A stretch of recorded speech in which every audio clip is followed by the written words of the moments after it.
Okay, let's get into this deep dive on the history of coal. It's so easy to just think of it as, a black rock from the past, a relic. Exactly.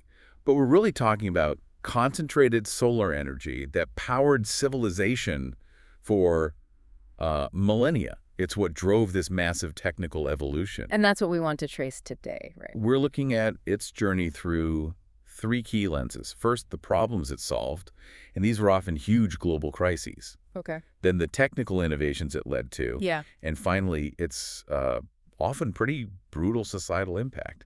And the story starts way earlier than you'd think. That's what floored me. I mean, you hear coal and you immediately think Industrial Revolution. Of course, steamboats and trains. Yeah, not Neolithic China, but the sources show evidence from 7,000 years ago. That's right. But for purely decorative things, little spherical ornaments, things like that. So when does it make the leap? Yeah. From being a curiosity to becoming this essential fuel? Well, this is where the environment really forces the issue.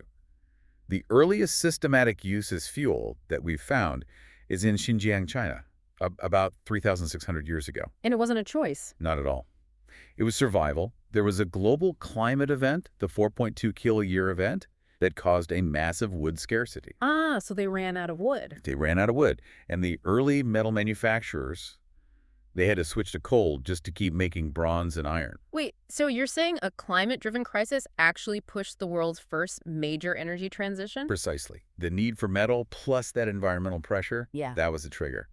And that technical evolution just kept going in China.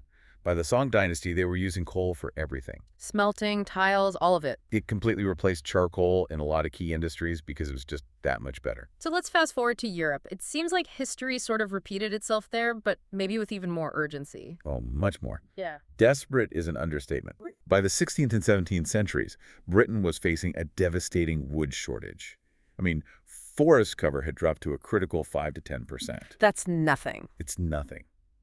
So coal became the indispensable alternative. It was twice as energy dense and, 2 to 5 times cheaper than wood for heat. So the environment basically made the switch inevitable. And that brings us to Abraham Darby in 1709, right? Is that the technical turning point? That's the one.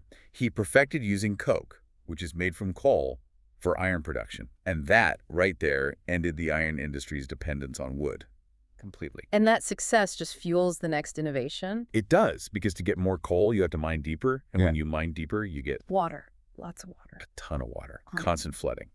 So a problem created by coal needed another innovation powered by coal to solve it. The steam engine. The steam pump, yeah. Thomas Newcomen's fire engine in 1712. It was designed just to drain the mines, but it became the power source for the entire industrial age. Leading to James Watt's engine, the locomotive, an incredible domino effect. A complete transformation. But let's talk about that societal impact, because with all this power and urbanization, how quickly did things start to go wrong for the people involved? Almost immediately. The human cost was just devastating. You have cities like Manchester and Newcastle just exploding. Exploding, yeah. But the labor conditions were horrific. We're talking 12 to 16-hour shifts, widespread child labor. And the health impact, the exposure to all that dust. Which leads directly to things like coal workers' pneumoconiosis. Black lung disease. Exactly. It systematically destroys the lung tissue. Yeah. And beyond the individual, you see the start of large-scale environmental pollution. London's famous fog city. That came from the coal fires. Rivers turned black from mine wastewater. Yeah. And this wasn't some modern realization. People knew it was happening. You could find poets from the 14th century complaining about the pollution. That's incredible. It's just so jarring to see that shift from solving a resource crisis to creating this constant state of human and environmental harm. And that's the story, isn't it? Every great energy breakthrough seems to be a double-edged sword. Coal solved the wood crisis. It powered prosperity. But it created harm on a scale nobody had ever seen before. Exactly. So it really leaves you with question. If the depletion of wood forced the biggest energy transition in history, what scarcity or what crisis is going to be the one to finally force us away from the fossil fuel era that coal created? It's something for you to mull over.